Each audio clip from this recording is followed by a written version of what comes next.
Bonsoir, mesdames et messieurs. Je vous remercie de m'accueillir dans cette association si sympathique et si conviviale, et avec des activités si passionnantes. Voilà. Ben oui, ce soir, j'ai le plaisir de vous parler des rêves de Jung. J'ai le plaisir de vous parler des rêves de Jung dans la première moitié de sa vie, parce qu'il faudrait plus qu'une soirée pour parler des rêves de toute sa vie. Donc dans la première moitié de sa vie, et je voudrais vous montrer que le thème qui traverse ses rêves, l'objectif qui traverse ses rêves, c'est guérir de l'homme fort. Voilà. Alors, Jung nous a fait un don précieux en nous offrant... Ah, pensez à la caméra. Oui, Jung nous a fait un don précieux en nous offrant toute la série remarquable de ses rêves et expériences intérieures qui l'ont accompagné toute sa vie et qu'il a relaté dans son autobiographie intérieure, Ma vie. Oui, c'est très important de voir qu'en se penchant, cette série est importante parce qu'en se penchant dessus, eh bien, nous pouvons comprendre la puissance thérapeutique d'une psychanalyse centrée sur les rêves du sujet, plutôt que sur le discours verbal de son moi. Et nous voyons à travers le déroulement des rêves de Jung tout au long de sa vie, aux différentes époques de sa vie, nous voyons bien comment ce que nous pourrions appeler le soi transcendant de l'être, c'est le centre de l'être que Jung appelle le soi, comment eh bien, ce soi crée de la conscience, de rêve en rêve, comment il introduit un renouvellement des sens de la vie, comment il travaille à guérir les conflits intrapsychiques, de rêve en rêve. Il y a un chemin qui se déroule, un chemin qui s'ouvre, et c'est très important de pouvoir le suivre. J'ai eu le plaisir d'accompagner un homme il y a 2 jours. Il avait un rêve, et dans ce rêve, il y avait un chef cuisinier merveilleux qui offrait des plats toujours frais. Ils étaient là, toujours à disposition. Eh bien, ce sont les rêves que nous recevons la nuit. Et ce chef, Jung l'appelle le soi. Alors le soi, Jung écrit, c'est une citation de son livre « Les racines de la conscience ». Il écrit « Le soi n'est pas le moi, mais une totalité au-dessus de lui, qui embrasse le conscient et l'inconscient. » Et oui, alors que le moi du sujet a toujours, en quelque sorte, une conscience parcellaire et unilatérale des choses, le soi pour Jung est le centre véritable de la psyché. Et il est même le véritable sujet de la psyché, qui réunit en lui toutes les dimensions de l'être, le masculin et le féminin, l'individuel et le collectif, le spirituel et l'instinctif, le conscient et l'inconscient. Et en ce sens, on peut dire que le soi est au-dessus du moi, comme Jung le dit. Qu'est-ce que ça veut dire? Ça veut dire qu'il le transcende. Et que, justement, il se manifeste à lui au travers de la symbolique des rêves. Au travers des rêves, le soi conduit le moi, l'interpelle, l'amène à élargir sa conscience et à réparer ses blessures, pour peu, bien sûr, que le moi se mette à son écoute. La grande différence entre Jung et Freud, c'est que pour ce dernier, le rêve est le symptôme d'une névrose. Et dès lors, les analyses de son école sont formées à ne voir que la maladie ou le dysfonctionnement dans les rêves. Alors que pour Jung, le rêve est un travail de guérison. Un travail de guérison de la névrose et de la souffrance. Un lent travail sur le mode d'une lente infusion de rêve en rêve. Pour peu que nous nous mettions à l'écoute de ces rêves, bien sûr. Voilà, le soi nous invite à toujours... Non, c'est Jung qui nous invite à toujours chercher dans le rêve ce qui guérit. Ce qui guérit. Donc Jung nous invite toujours à chercher finalement l'expression du soi guérisseur. Alors, donc, ma conférence porte sur les rêves de Jung, et on pourrait simplement se contenter de reprendre les interprétations qu'il a lui-même données de ses rêves dans ma vie. Il faut bien reconnaître, c'est surtout ce qui a été fait jusqu'à aujourd'hui dans l'histoire du mouvement jungien. Peut-être osons-nous dire que c'est dans une posture qui s'apparente souvent à la fidélité de l'élève face au maître bien-aimé. Cependant, Jung a écrit lui-même qu'il est impossible de dire des choses définitives sur les phénomènes psychiques. Il encourageait ses élèves à revenir souvent sur leurs rêves déjà travaillés en analyse, pour les reprendre à nouveau frais, afin de découvrir peut-être, avec le recul du temps écoulé, des niveaux de profondeur encore insoupçonnés. Le point de vue du soi est toujours plus ample et plus profond que ce que peut comprendre le moi. Tant d'ailleurs le moi de l'analyste que celui du rêveur à tel moment donné. Moi je crois que c'est pour cela que Jung nous a légué ses rêves. C'est pour que nous puissions les reprendre à nouveau frais, aujourd'hui. Il est possible aujourd'hui, avec ce matériel abondant, d'avoir un regard psychanalytique jungien, je dis bien jungien, sur la vie de Jung. Dans le sillage de Freud, dans l'école de Freud et de ses disciples, il y a eu des approches freudiennes de la vie de Freud, plusieurs, dont certaines sont très célèbres. Lacan, par exemple, disant que la théorie de l'Oedipe de Freud est justement le délire de Freud qui n'a pas encore été analysé. Vous voyez. Mais ça a été très peu fait. En tout cas, dans un sens jungien, ça a été très peu fait dans le sillage de Jung, pour Jung. C'est dommage parce que Jung, c'est très important de pouvoir le faire parce que Jung nous dit, c'était vraiment un principe fondamental chez lui, qu'il pose, c'est que la théorie d'un psychologue est l'expression de son équation psychologique personnelle.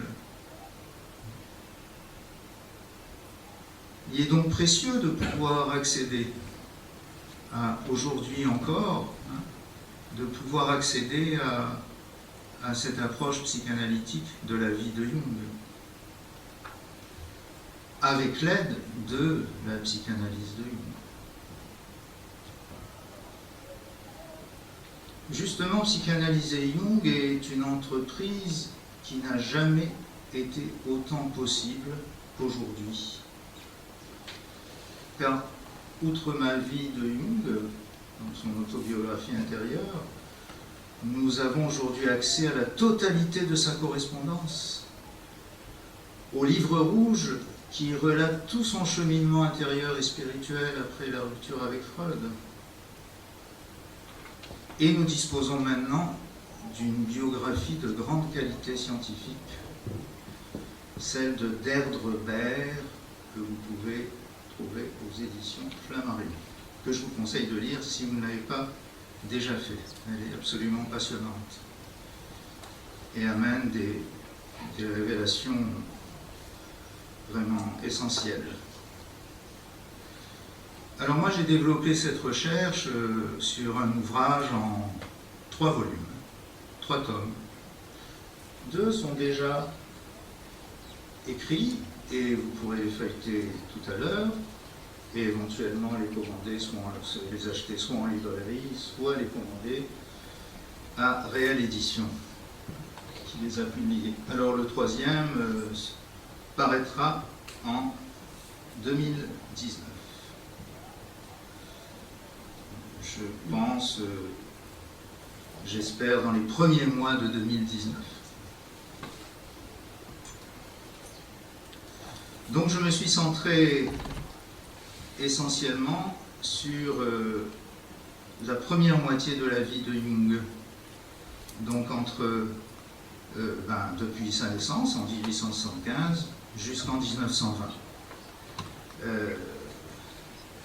C'est cette période en fait qui pose les termes fondamentaux de son équation psychologique. Peut-être qu'un jour on m'invitera pour parler de la suite, ici ou ailleurs. Voilà donc pour mon introduction. En fait, j'aimerais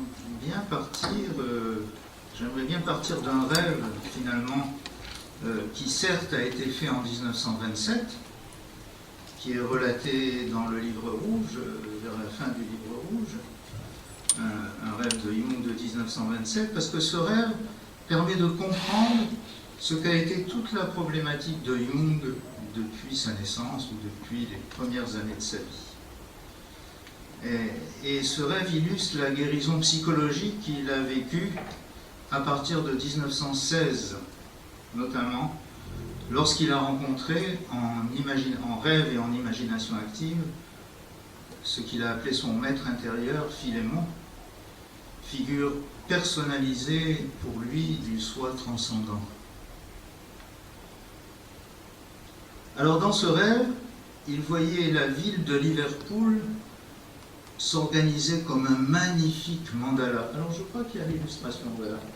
Ça c'est le mandala que Jung, qui a été inspiré, le mandala qu'a peint Jung, qui a été inspiré par le rêve. Dans ce rêve, il voyait la ville de Liverpool donc s'organiser comme un magnifique mandala, avec au centre un arbre qui rayonnait d'une lumière extraordinaire et des lumières plus pâles tout autour. Voilà, ce rêve lui inspira la peinture de ce magnifique mandala. Alors, c'est ça qui est intéressant, voici ce qu'il dit avec beaucoup d'humour à propos de la façon dont il reçut ce rêve. Donc, je cite, citation. Vous verrez, c'est assez drôle. Dans mon extrême modestie, j'ai pensé, je suis le joyau au centre, et ces petites lumières symbolisent assurément des gens qui croient aussi être des joyaux, mais plus petits.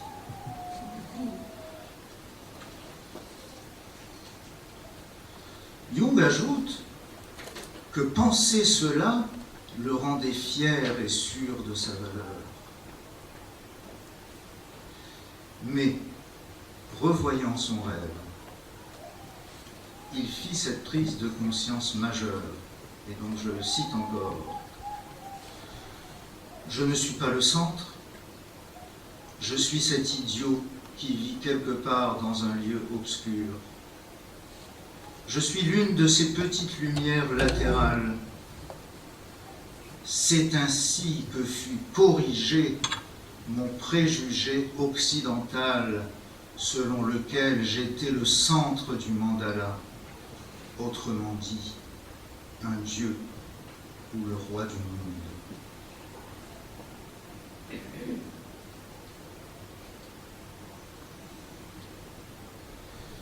Être l'égal d'un dieu, ou l'homme le plus grand dans son milieu, sinon le roi du monde, fait partie, selon les dires mêmes de Jung au soir de sa vie, et je cite Jung à nouveau dans une lettre de sa correspondance, cela fait partie de cette folie sans nom qui a rempli ma jeunesse. C'est Jung qui le dit. Nous disposons d'un mot dans le vocabulaire de la psychanalyse de Jung pour nommer cette folie. L'inflation. Voilà, ce mot a aussi un sens en psychologie, pas seulement en économie. L'inflation. La pathologie que décrit Jung dans le commentaire de son rêve, il l'appelle inflation du moi. C'est l'état dans lequel le moi du sujet, pour ainsi dire, se prend pour le centre de la psyché, le soi de l'être, prétendant maîtriser parfaitement toutes les énergies psychiques de l'inconscient et disposer d'une toute-puissance sur lui-même, sur sa psyché, sur son corps, et même sur les autres et son monde personnel. Cet état peut survenir au cours d'une analyse, nous dit Jung, lorsque le sujet a intégré de nombreux contenus psychiques qui jusque-là lui étaient inconscients, et qu'il s'est assimilé consciemment, s'imaginant, folle prétention, être ainsi devenu le propriétaire de l'inconscient. Mais l'analyste lui-même, lorsqu'il se prend pour le maître des symboles de ses patients, peut sombrer dans ce fantasme de toute puissance. On peut reconnaître chez Jung, jeune analyste, l'emprise d'un tel fantasme inflationniste de toute puissance. Vous voyez, inflation, toute puissance, ça va ensemble. Lorsqu'il se dit à lui-même, lorsque Jung se dit à lui-même, au moment de sa rupture avec Freud, nouvelle citation, « Tu possèdes maintenant une clé qui te permet de pénétrer dans la mythologie et tu as la possibilité d'ouvrir toutes les portes de la psyché humaine inconsciente, toutes les portes de la psyché humaine inconsciente. » Vous voyez, c'est là où se loge la toute-puissance. C'est cette prétention de penser qu'il a une maîtrise parfaite, il peut ouvrir toutes les portes de la psyché. C'est l'état du jeune Jung au moment de sa rupture avec Freud, au moment où il écrit ce qui va devenir Métamorphose de l'âme et de ses symboles.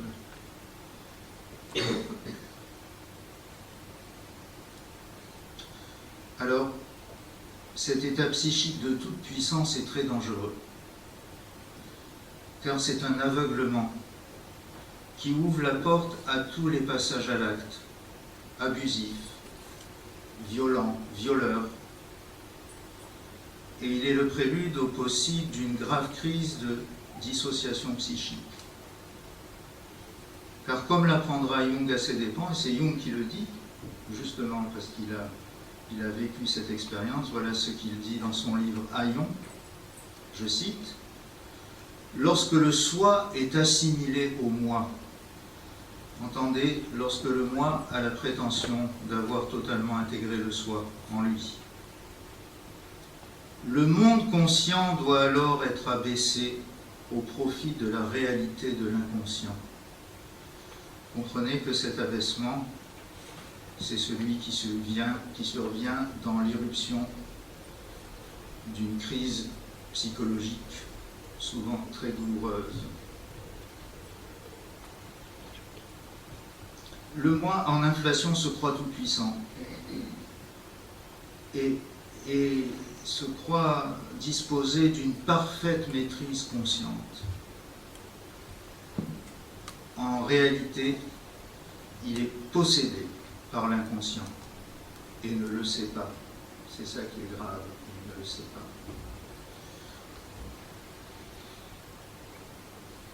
Il est sous l'emprise inconsciente d'un archétype, de l'inconscient collectif. C'est ce que Jung nous dit. Et il nomme cet archétype, et là vous allez retrouver le thème de notre soirée, il nomme cet archétype l'archétype de l'homme fort. Dans son livre Dialectique du moi et de l'inconscient, qui sera édité en 1928.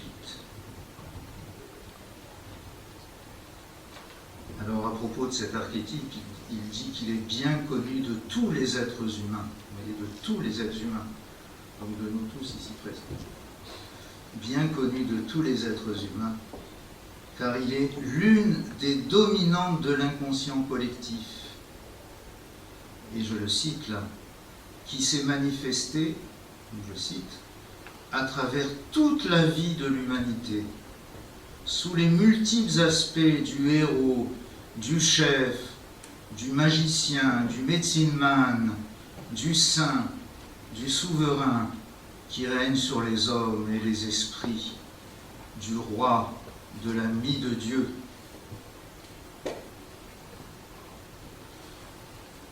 Alors je trouve que la liste de ces différentes figures projetées par l'archétype masculin, donc l'archétype de l'homme fort, quand il est dans son unilatéralité et sa toute-puissance, cette liste n'est sûrement pas exhaustive. Car il faudrait, pour le moins, lui rajouter les figures infernales du violeur, de l'incesteur, du dictateur, générant tous les passages à l'acte abuseur, toutes les violences et les souffrances des meurtres et des guerres depuis l'origine de l'humanité.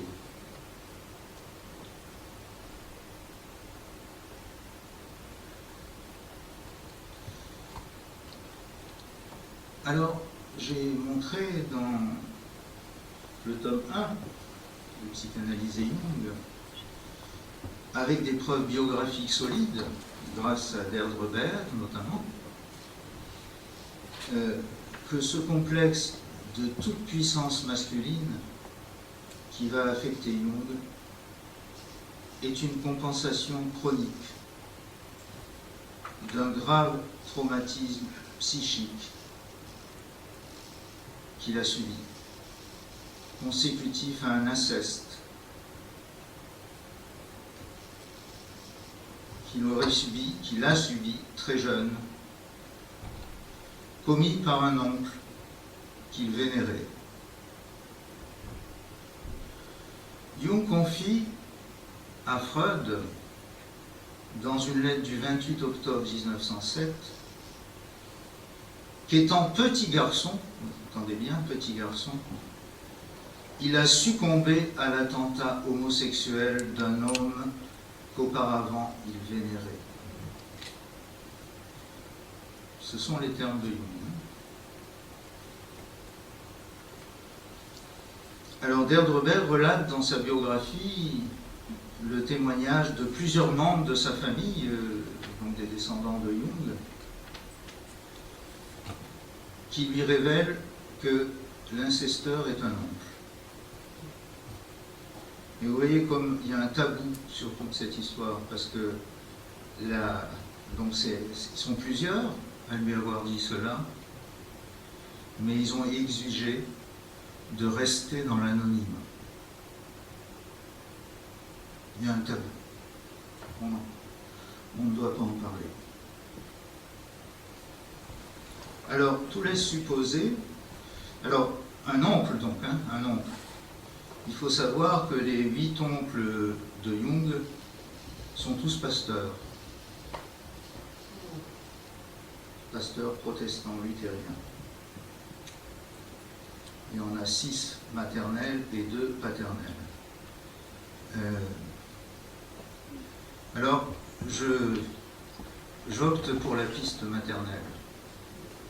Pourquoi? Parce que Jung écrit dans son livre « L'homme à la découverte de son âme », il écrit qu'il a constaté très souvent que les fils de pasteurs se caractérisaient beaucoup, une expression qu'il donne en anglais, par une moral, excusez-moi, je ne suis pas très fort en accent anglais, par une moral insanity.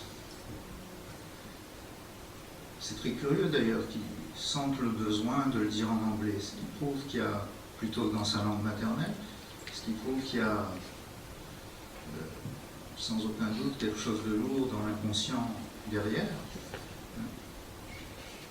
Mais en tout cas, alors c'est vrai que Jung est fils de pasteur aussi, mais le doute ne porte pas sur son père, parce que Jung dit de son père quelque chose à la fois de très dur et de très gentil. Pour moi, père, le père, mon père, signifiait incapable, mais digne de confiance. Donc ça ne peut pas être son père. On peut renverser, digne de confiance, bien qu'incapable. Donc ça ne peut pas être son père qui est l'incesteur.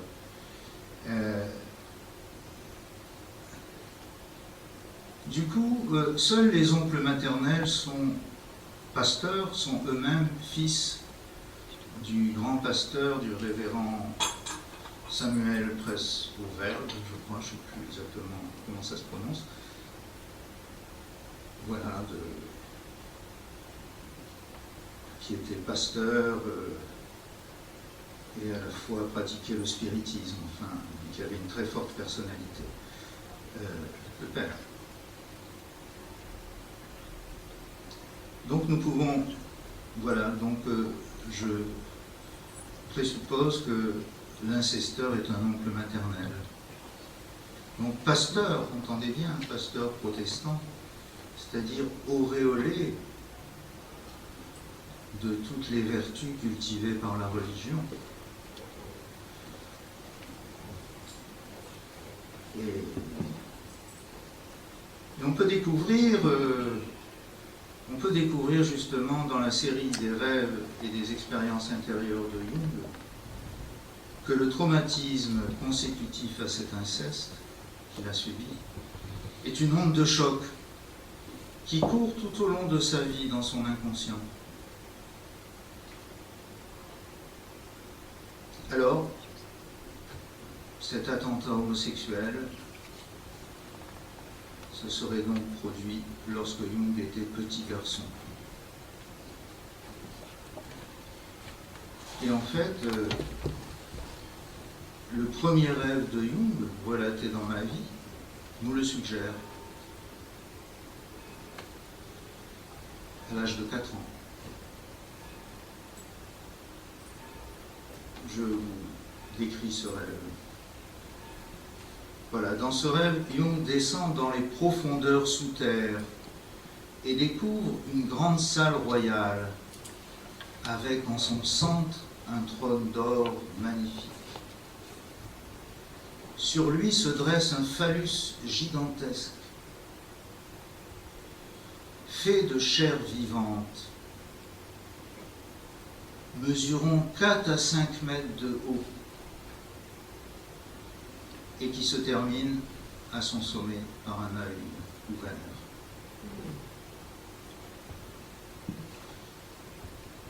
Alors, dans son rêve, le petit Jung est terrifié, il pressent que ce phallus pourrait descendre de son trône et ramper vers lui pour le dévorer.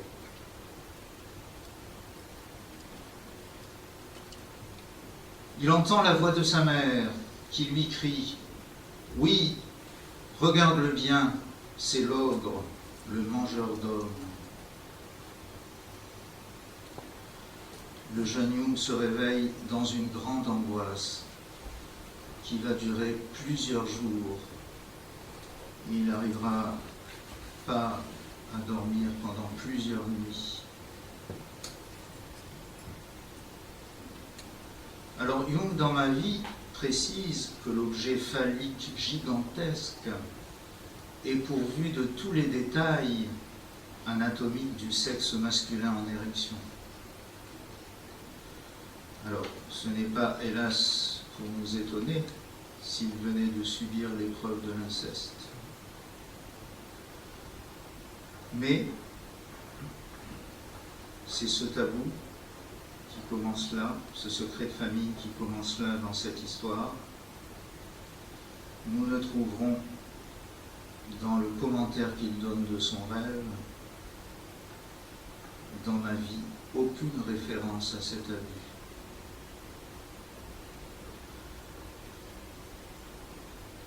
Alors Jung associera ce phallus au Seigneur Jésus,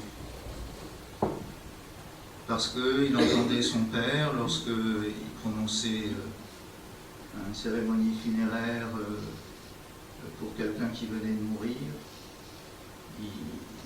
Il entendait son père donc remettre le mort au Seigneur Jésus, et puis on ne le revoyait plus. Et donc il pensait que le Seigneur Jésus dévorait les personnes qu'on ne voyait plus. C'est ce qu'il dit. Mais le Seigneur Jésus, son représentant en chair et en os sur la terre, c'est justement un pasteur.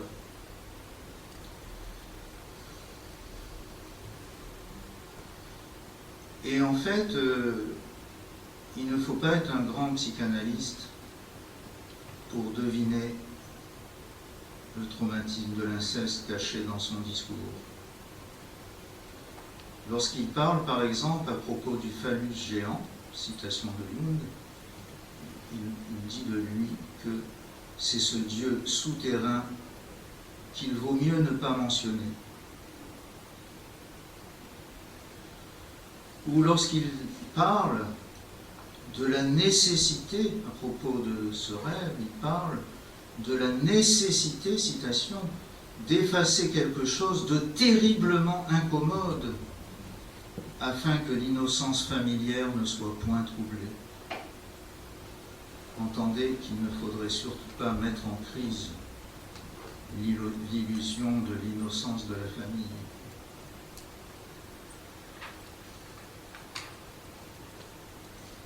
Alors Jung, dans ses analyses, quand il recevait quelqu'un pour la première fois, il accordait une grande importance au premier rêve travaillé.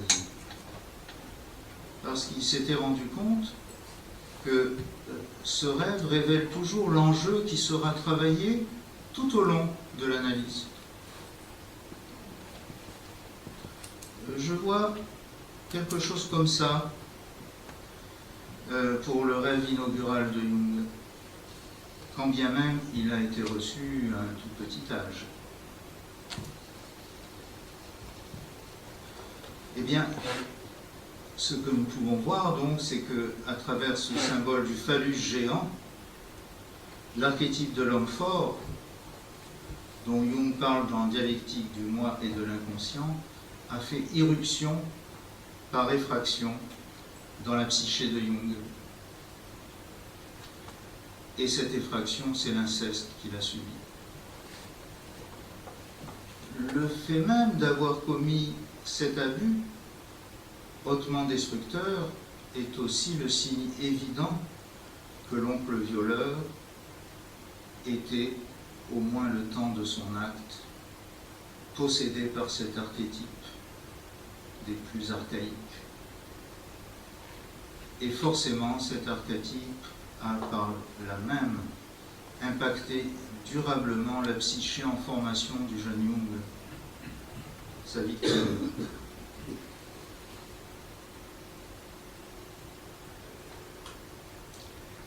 Les séquelles du viol et du traumatisme subi sont bien symbolisées dans le rêve, par la terreur que le jeune Jung ressent à l'idée que le phallus géant se lève de son trône pour ramper jusqu'à lui et le dévorer.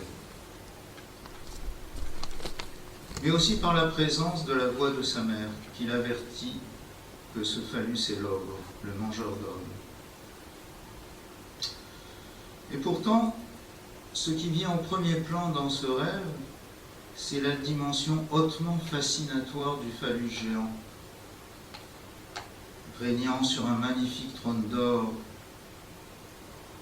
et suscitant l'admiration du jeune Jung.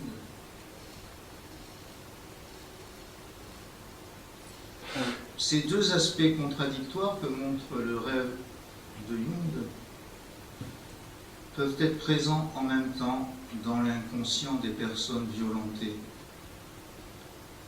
À la fois l'angoisse et la souffrance d'avoir été réduit au statut humiliant d'objet sexuel, d'un côté, mais de l'autre, la démonstration fascinante de toute puissance virile qu'a pu représenter l'oncle violeur pour le jeune Jung. Fascination qui peut susciter chez la victime le désir et le projet d'être du bon côté de la toute-puissance phallique. C'est avec ce désir que celui qui a été violé peut devenir un violeur.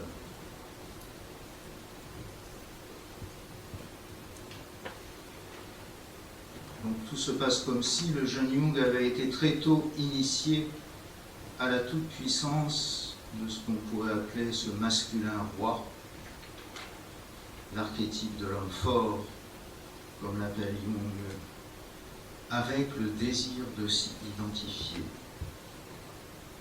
D'où des symptômes caractéristiques qui surgissent au cours de l'enfance de Jung. J'en retiendrai deux pour cette conférence. Premier symptôme. Vers l'âge de 7 ans, Jung aimait venir s'asseoir sur une grosse pierre pour se poser cette question. Suis-je celui qui est assis, c'est citation de Jung, hein? Suis-je celui qui est assis sur la pierre ou suis-je la pierre sur laquelle je suis assis? Alors, cette question aux allures de koan, d'énigme initiatique, se ramène en fait au dilemme, suis-je l'objet ou suis-je le sujet? Et il faut y voir le dilemme angoissant qui est né de son expérience du masculin tout-puissant. Suis-je le sujet du phallus ou suis-je l'objet du phallus? Premier symptôme. Deuxième symptôme, c'est une vision que Jung a à l'âge de 12 ans.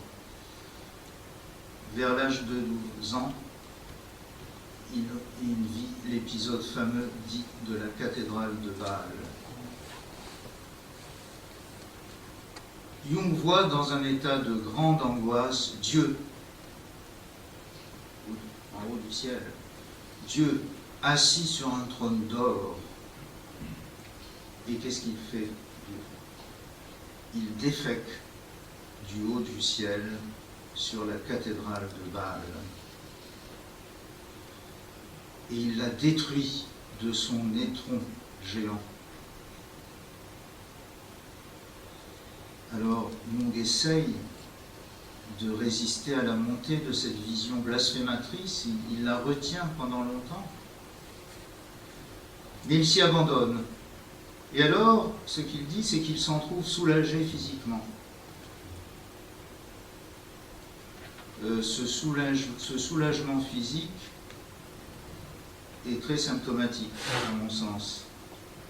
C'est comme si c'était lui qui avait déféqué sur la cathédrale de Bâle et s'en était trouvé soulagé.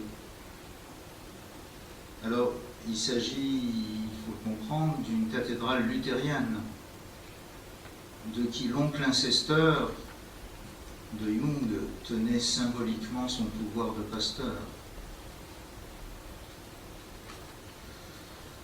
On peut donc voir dans le fantasme qui prend Jung comme un désir inconscient de la part du jeune Jung de prendre sa revanche sur l'incesteur qu'il avait réduit à l'état d'objet.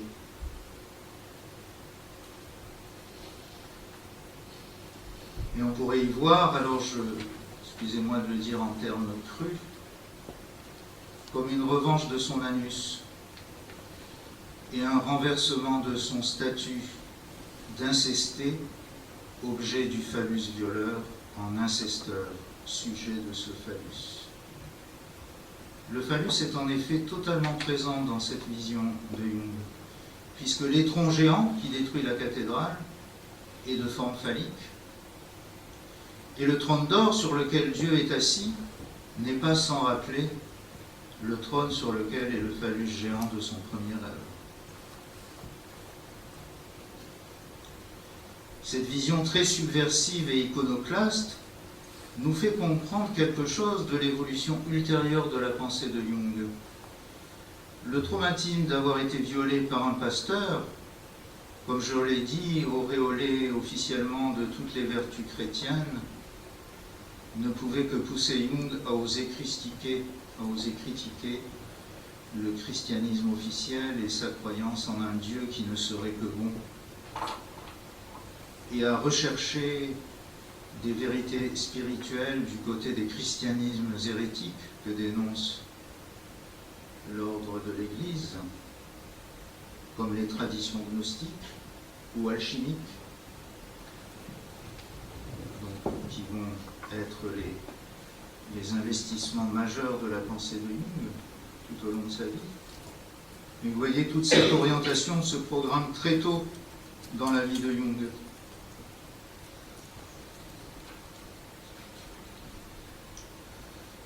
Alors, puisque j'ai l'honneur ce soir d'être l'invité d'une association de recherche sur les types psychologiques,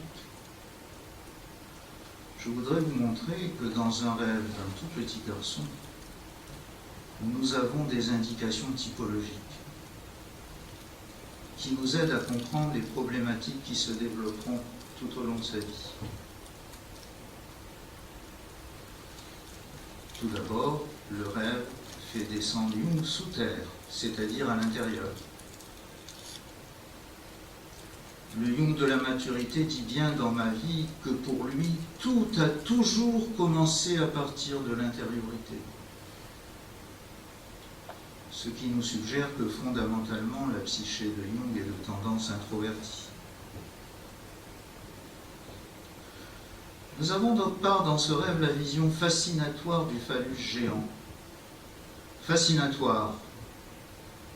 Cela signifie que Jung va être fortement poussé de l'intérieur à s'identifier à la toute-puissance qu'il représente. Donc, risquant toujours d'être possédé par la persona de toute-puissance que Jung appellera la personnalité mana, qui caractérise l'archétype de l'homme fort, avec la prétention, comme il le dira lui-même, à se prendre pour le roi du monde dans la première moitié de sa vie. J'ai mis le roi du monde entre guillemets.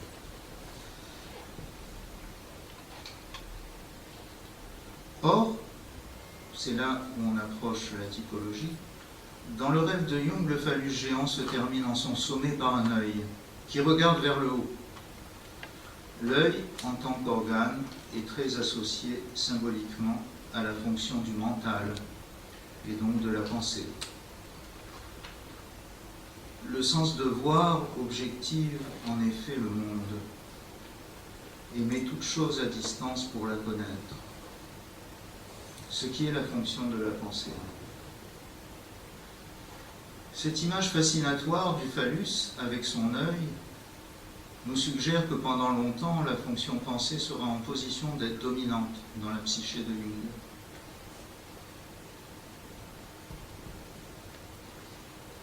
Mais l'œil regarde vers le haut, c'est-à-dire symboliquement vers le transcendant, vers l'esprit, vers le monde intérieur.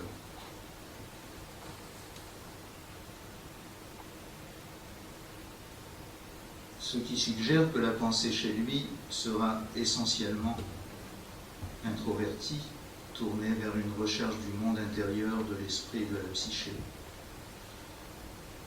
Nous voyons bien cette toute-puissance de la fonction pensée dans des œuvres monumentales comme Métamorphose de l'âme et ses symboles, qui réunissent une masse impressionnante d'érudition que l'on sent bien en inflation. On nous dira d'ailleurs qu'il a écrit ce livre en ayant l'impression de recevoir des avalanches continuellement sur lui, symptôme d'inflation.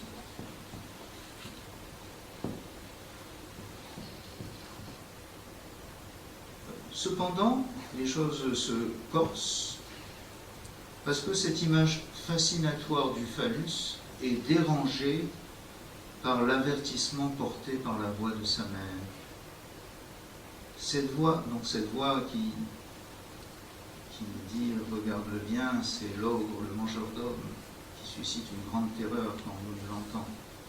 Cette voix est immatérielle et vient de plus haut et de l'extérieur du phallus. Elle vient percuter la conscience du jeune Jung dans le rêve. Et d'une certaine manière, l'oblige à se différencier de l'attraction du phallus et à prendre conscience du danger qu'il représente. Cette voix qui vient d'ailleurs est un beau symbole du soi, qui vient interpeller et dégriser l'inflation. Il est naturel que pour un garçon de 4 ans, le soi puisse être symbolisé par une figure maternelle, d'autant plus qu'elle n'est pas matérielle, corporelle, mais se manifeste comme une voix transcendante, expression de l'altérité intérieure du soi, le guérisseur intérieur.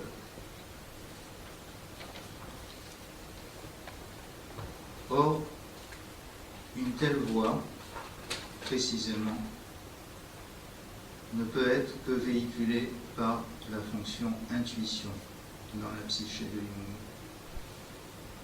L'intuition est comme une voix qui fait irruption et nous traverse et nous amène une information directe. C'est bien ce qui se passe ici. L'audition de cette voix dans le rêve qui vient troubler l'identification au phallus nous suggère que dans la vie psychique de Jung, sa fonction intuition viendra en quelque sorte disputer la position hégémonique de sa fonction pensée dans sa psyché, en s'imposant comme la fonction dominante, puisque c'est elle qui, dans le rêve, a le dernier mot. Vous voyez, ce rêve a une dimension prospective sur toute l'évolution de la psyché de Jung. Et effectivement, Jung se réalisera intérieurement comme un homme profondément intuitif et spirituel, recevant directement de l'intérieur à plusieurs moments de sa vie, comme sous une dictée, l'enseignement initiatique du soi, tel celui des 7 sermons aux morts en 1916.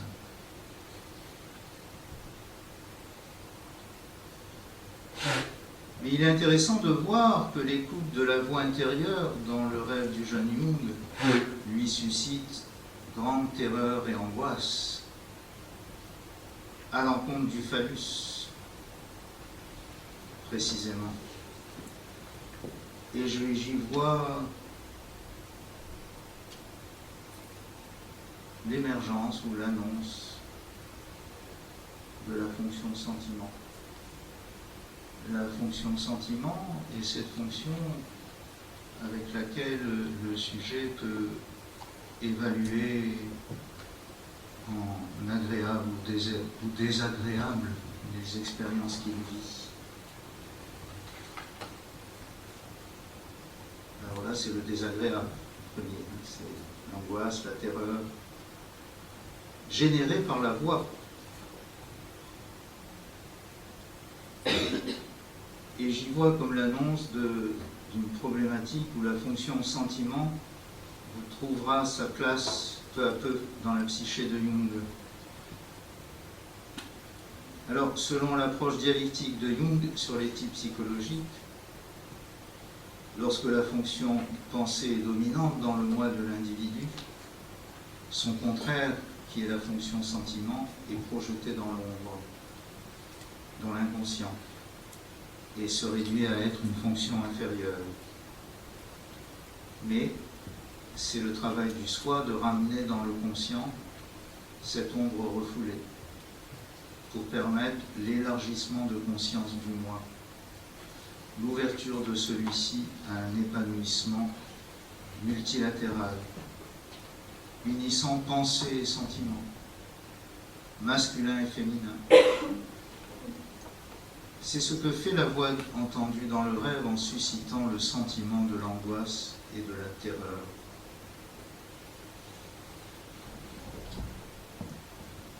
Le soi, en suscitant le retour dans le moi de l'ombre refoulée, commence toujours par générer une crise dans celui-ci. Jung en fera plusieurs fois l'expérience au cours de sa vie. C'est ce que l'angoisse dans le rêve inaugural de Jung, dans son enfance, préfigure.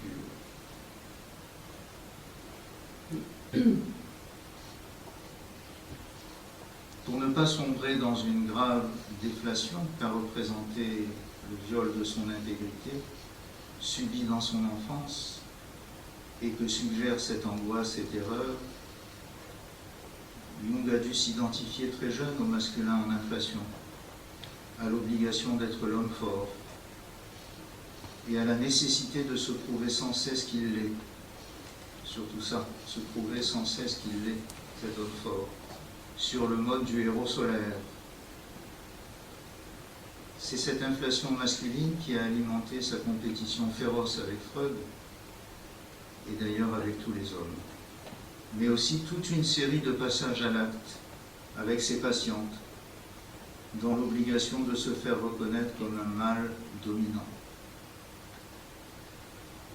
Ce comportement lié à la nécessité intérieure d'affirmer sa toute-puissance de son moi l'attachait en fait au traumatisme de l'inceste qu'il a subi et l'obligeait sans cesse à devoir renverser le statut humiliant d'incesté en celui de l'incesteur. C'est le point de départ. Cependant, à l'autre bout de l'histoire de la première moitié de sa vie, en 1913, après la rupture avec Freud, Jung reçoit un rêve dans lequel il est appelé à assassiner le héros solaire de la mythologie germanique, Siegfried. Cet acte dans le rêve est pour lui hautement interpellant, douloureux, culpabilisant, car Siegfried est le héros tout-puissant et fascinatoire auquel il s'identifiait depuis sa jeunesse.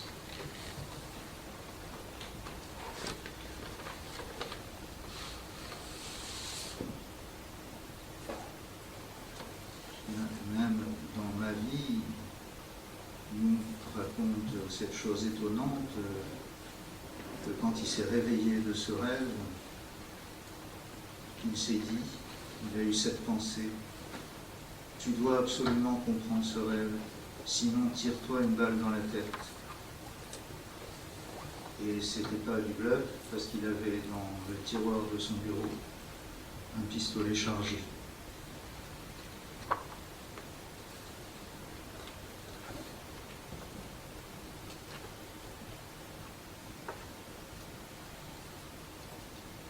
Il est clair qu'à travers ce rêve, si interpellant pour nous, le soi l'appelle à se désidentifier d'avec l'archétype de l'homme fort que symbolise Siegfried. Il est significatif que Jung, et ça c'est en 1925, dans un séminaire où il raconte ce rêve, il est significatif que Jung associe cet acte à la nécessité pour lui de sacrifier l'hégémonie de la fonction pensée, qui en lui était justement associée à ce masculin en inflation, comme on l'a vu, identifié au phallus, géant. Le penseur en lui, qui rivalisait avec Freud, doit laisser place à l'intuitif, qui reçoit par le canal de son intuition l'initiation du soi. La foi. Sacrifice qui était en quelque sorte déjà annoncé dans son premier rêve du phallus, comme nous l'avons vu, puisque la voix qui était celle de sa mère, qu'il entendait de sa mère, venait rompre l'identification au phallus.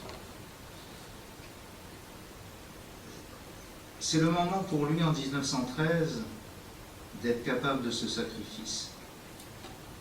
Mais les forts affects qui accompagnent son acte sacrificiel, y compris même la menace du suicide, l'acte sacrificiel de son rêve, les forts affects qui accompagnent son acte sacrificiel dans le rêve, montrent que cela ne se fera pas sans résistance ni crise, dont l'aventure tumultueuse nous est racontée dans le livre rouge de Jung. Et nous en arrivons maintenant en 1901. Jung reçoit un rêve essentiel, qu'on peut entendre comme un rêve de guérison. Voici ce rêve. Après un long combat violent entre lui et un jeune prince arabe, il prend le dessus sur lui et l'entraîne au cœur d'une citadelle où il l'oblige à lire un livre en écriture ouïghour, qui est un traité manichéen du 7e siècle du Turkestan. Livre qu'il vit dans le rêve comme si c'était lui-même qui avait écrit ce livre. La scène se termine paisiblement. Alors, il n'est pas du tout possible, parce que je crois qu'on arrive à la fin de la conférence bientôt, de raconter plus exhaustivement le rêve. Mais on peut voir la figure du jeune prince arabe comme le symbole de l'archétype de l'homme fort. On peut appeler aussi, ce que je fais, le masculin en inflation. Toute la première partie du rêve montre le grand combat intérieur qui traverse la psyché de Jung depuis sa naissance.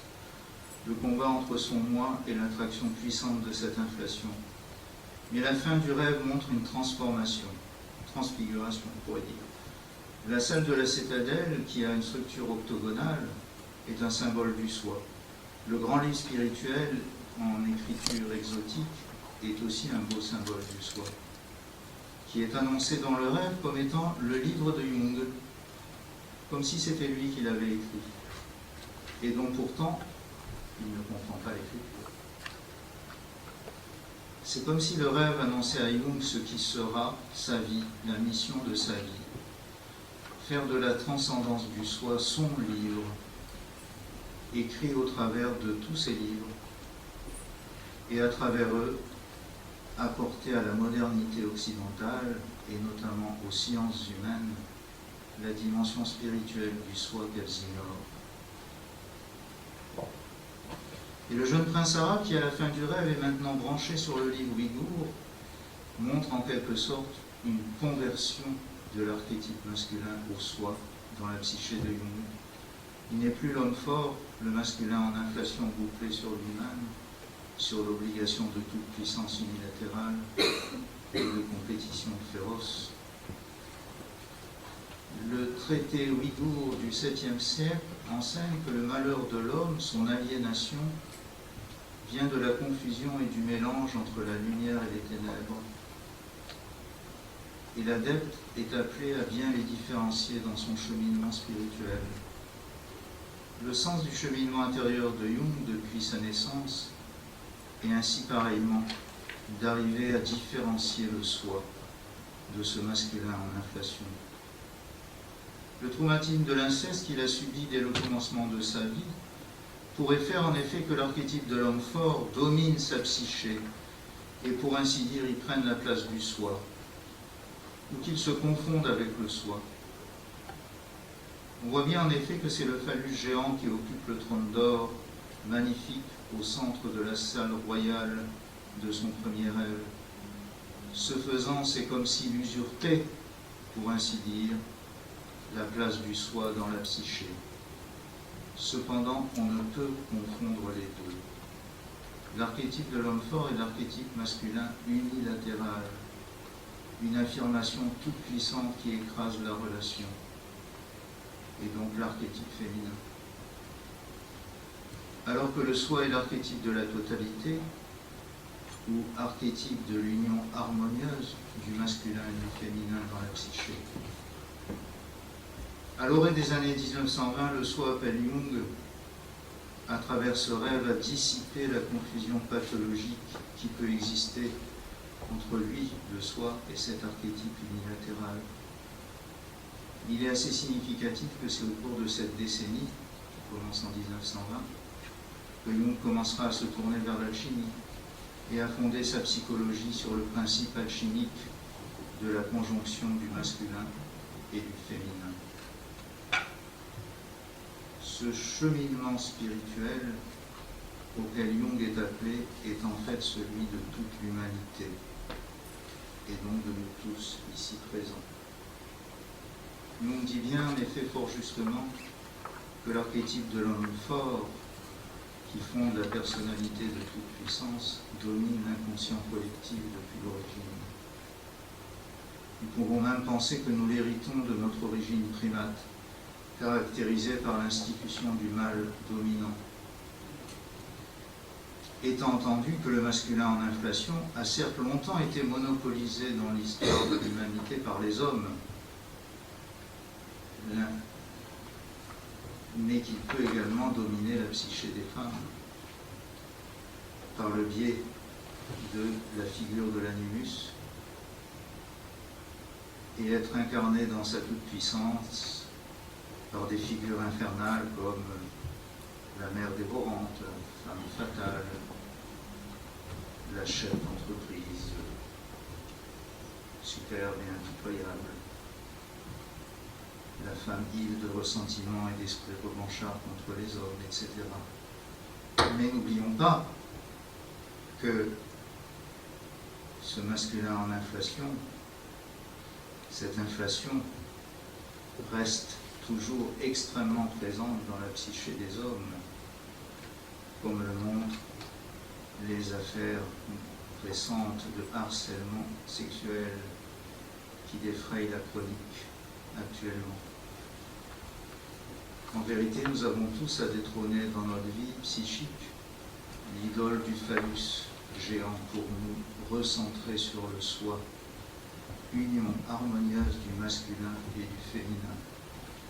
Réaliser en somme une bonne entente et une harmonie dans nos vies entre le principe masculin de l'affirmation de notre moi et le principe féminin de notre ouverture aux autres.